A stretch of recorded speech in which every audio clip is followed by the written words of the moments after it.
فیلمی من سامیم لە فێستیڤاڵی دیداری فیلمی کوردی دۆرین لە ئەڵمانیا خەڵاتی باشترین ئەکتەری منداڵی پێبەخشرا.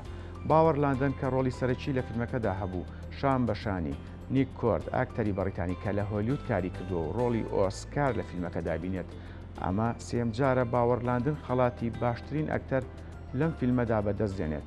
ئەم فیلمە لە فێستیڤاڵە ناو خۆی و جیهانیەکاندا تا ئێستا خاوەنی 59 خەڵاتە.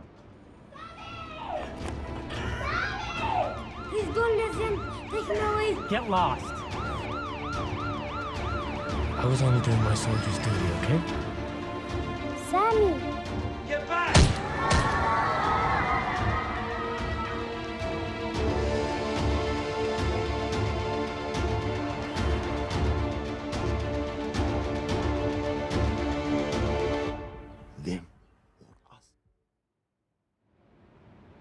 بۆ قسەکردن لەسەر خەڵات و فیلمەکە میوانداری باوەڕ لاندەمان کردووە. باوەڕ بەخێر بێ. کاتەما کاکەکەم بەڕێزم. سپاس یەکەم ڕۆژی جەژنە تاوان تۆمانێنەوە ئێرە پێشەم شتێ جەژنە پیرۆز بێت. جەژنی و سەرجەم بینەرانی کەناڵی کورساتیش پیرۆز بێت هیوام وایە هەر لە جەژن خۆشییاون. زۆر سپاس. باوەڕ با من لەسەرتاوە لێوە دەست بکەم لە فیلمەکەیان مناڵیت بەڵام ئێستا ماشەڵڵا گەنجێکی قۆز و کەشخە بەرامبەر وەرستاوە. نهێنی ئەوە چیە ئەم فیلمە لە 2013 هەڵە نەبم بەرام هاتۆ نیشاندراوە. نهێنی چێ تا ئێستا خەڵا دەچنێتەوە لەسەر ئاسی ناوخۆ و وڵاتانی دەرەوە. هەڵبەت فیلمی من سامیم لە ساڵی 2013 لە شار ڕۆچکەی مەخمور کاری وێنەگرتنی بۆ ئەنجامدرا پاشان بۆ یەکەم جار لە سینەماکان لە ساڵی 2015 نیشاندرا لەو کاتەوە تا ئێستا بەردەوام ئەم فیلمە خەڵات وەرەوێت.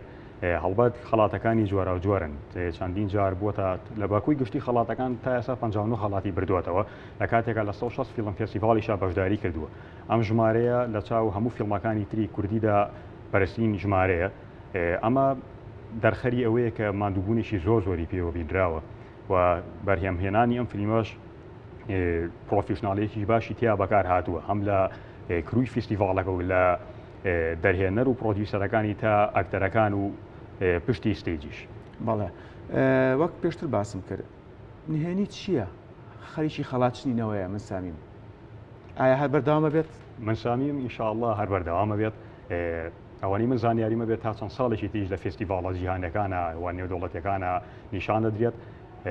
هیوادارین کە خەڵاتی زیاتر بەرێتەوە. هەڵبەت یەکەمین فیلمی کوردیە کە توانیوێتی بەو جۆرە باشە بگات بە فێستیڤاڵەکانی جیهان. نهێنیەکەشی ئەوەیە کە ماندووبوونێکی زۆری پێوە بیندراوە. هەڵبەت ئێمە ئەو کاتە لەکە شارۆچکەی مەخمور کاری وێنەگرتنی بۆکرا زۆر پێوی ماندوو بین بە حەقەت وە کەی بەهاریش بە دیاریکراویەک و دەرهێنەری فیلمەکە زۆر لەگەڵ یان ماندوو بوو. لە پێش ساڵی 2013 بۆ ماوەی 2 ساڵ بۆ 3 ساڵ دەرهێنەر خەریکی نووسینەوەی سکریپت و بەرەمهێنانی بووە هەروەها دۆزینەوەی ڕێگەچارەیەک بۆی لەو کاتی شاری مەخمورە کە دۆخی زۆر سەقامژیر نەبوو بتوانێت کاری وێنەگرتنی بۆ بکات. لەخوا بەزیا بێتوانیمان فیلمێکی باش بەرهەم بێنین کە ببێتە جێی شانازی بۆ کورد بە تایبەتی و بۆ وڵاتەکەشمان بە گشتی. ئەمە بۆ هەمان جێ خۆشحاڵیە. باوەڕ لە هیچ فێستیڤالێک خۆت بەشدار بووی لە کاتی بەدەستێنانی خەڵاتی باشترین ئەکتەر ناوخۆ بێیان دەرەوە بێت هەڵبەت ناوخۆ ئاسانترە بەس لە دەرەوە کە خەڵاتی باشترین ئەکتەر بەدەستێنەوە خۆت ئامادە بووی لە مەڕاستیمەکە؟ لە دەرەوە بەشدارم و بەڵام لێرە لە فیلم فێستیڤالێک لە ساڵی 2015 بەشدار بووم ئەو کاتە فێستیڤاڵی فیلمی سەپۆرتکردنی هیومن رایتس بوو. بەڵێ چه هەستێک تێ خەڵاتانە دەرگرتووە سێ خەڵاتێک و باشترین ئەکتەر هەڵە نەبم. ئەمە بەرپرسیارەتیشی گەورە نییە لەسەر ئەستۆی باوەڕ لەسەر شانی باوەڕ بۆی لە داهاتوودا ئیشی جوانتر و جوانترین بکە.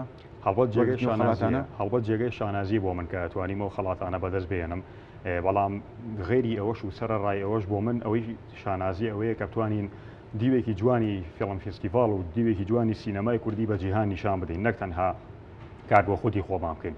هەڵبەت منەوەی خۆشحاڵمەکە ئەوەیە کە فێستیڤاڵی لە فێستیڤاڵە جیهانەکانە فیلمی من سامیم توانێتی خەڵاتێکی زۆر باش بەدەست بێنێت و کورد زیاتر بە جیهان بناسێنێت. ئەوەی بۆ من خۆشحاڵی ئەمەیە بەڵام لە کۆتاییشە شانازیشی زۆرە بۆ من و وەکو خۆشە فەرمووت بارگرانیشی خستۆتە سەر شانی من کە ئەگەر لە داهاتوە پێویستکات ئیشی جوانتر و ئینشاءڵڵا جوانترین بەڵێ بۆ خەڵبەتنی وڵاتەکەمان سەرکەوتوو بیت. باوەڕ هەڵە نەبم خوێندکاری کۆلێژی پزیشکیت؟ بەڵێ خوێندکاری کۆلێژی پزیشکی و کارکردن لە بواری فیلم سازی داوەکو ئەکتەر هەڵبەت جیاوازی هەیە وایە ڕەنگە کەمێک بەڵام هاوسەنجەکەت چۆن ڕاگرتووە؟ هەڵبەت من لە دوای ئەو فیلمەوە کە بەشداریم تیاگرت توانیمانە کۆمەڵی فستیڤال لە ناخۆی کوردستانە بەڕێوە بەرین بە دیاریکراوی شاری سلێمانی لە دوو فستیڤاڵا من وەکو فستیڤاڵیشان وەکو بەڕێوبەر بەشدار بووم فستیڤاڵێکی تریش هەروەکو هاوکارتیانە بەشدار بووم بارگرانیشی زۆر بۆ بووم بەڵام بە حەقەت لێ ئێسایە کاتێ چوومەتە بەشی کۆلێجی پزیشکی و ئەوەش بەرپرسیارەتیشی هەم مرۆڤی و هەم بەرزیشی هەیە کەمێک لە بواری سینەماکەدا بڕام بەڵام ئینشاءالله هەوڵین وردە بتوانین بینەوە ناوی و خزمەت بە وڵاتەکەمان بکەین. کەواتە ئەگەر ئێساگە کارێکی هونەری شەبێ ناتوانانی لەبەر ئەوەی خوێندنت هەیە وایە خوێندنەکە لێ پاساوت هەیە بۆ ئەوە. بەڵێ باوەڕ من دوا پرسیارە ئاراستاکەم دوای خوێندن بەنیازی بەردەوام بیت لە بواری فیلمسازیە؟ هەڵبەت بەشی پزیشکی بەشێکی قورسە و لەگەڵ ژیانیشتا بەردەوامە بێت بەڵام من هەر کاتێک کوردستان بە شێوەیەکی گشتی و وڵاتەکەم بە تایبەت پێویستی بە من بێت و سینەمای کوردی پێویستی بە من بێت بۆ ئەمەش خزمەتێکەکەەکانیان من لە خزمەتام. بەڵێ هونەرمەند باوەڕلاندن سوپاس کە لە ستودیۆ لەگەڵمانە بووی. زۆر سپاس سەرکەوتوو بن. پارێز.